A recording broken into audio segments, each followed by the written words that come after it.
नमस्कार, मैं डॉक्टर इला तिवारी और स्वागत है आप सबका हमारे यूट्यूब चैनल विमेंस वेलनेस में।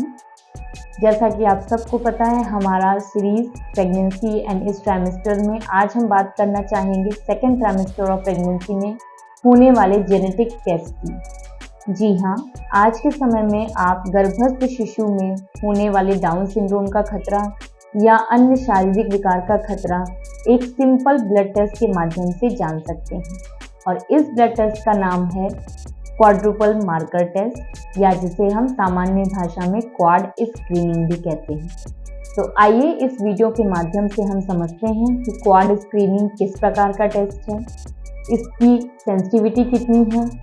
इसमें हम क्या क्या बीमारियां डिटेक्ट कर सकते हैं और अगर यह टेस्ट पॉजिटिव आता है तो आगे क्या करना चाहिए। सबसे पहले क्वाड्रुपल मार्कर टेस्ट एक तरह का ब्लड टेस्ट है जिसमें हम गर्भस्थ महिला की वेन से ब्लड सैंपल लेते हैं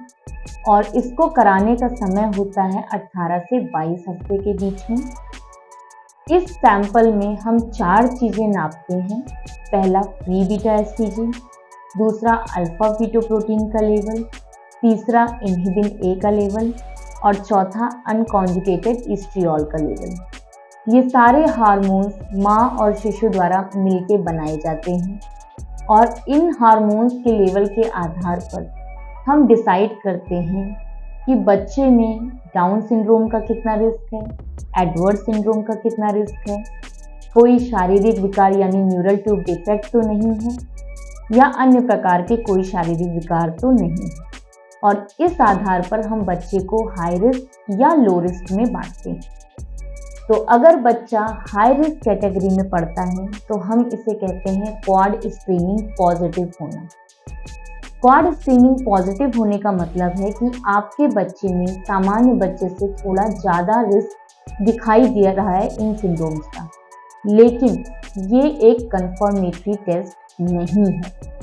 क्वाड टेस्ट की सेंसिटिविटी 82 से लेकर 85% तक है। तो देखा गया है कि 6 से 7% तक ये गलत रिजल्ट भी देता है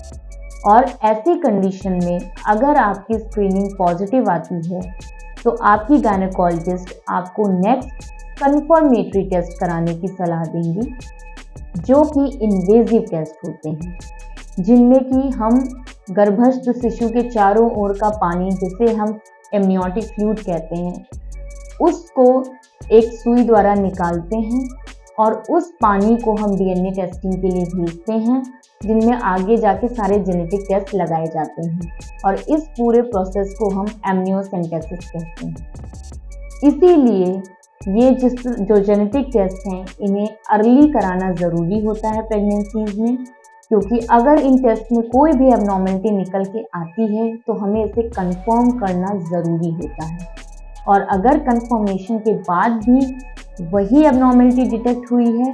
तो आज के समय में एमटीपी एक्ट के अंडर में हम ऐसे बच्चों का अबॉर्शन कर सकते हैं।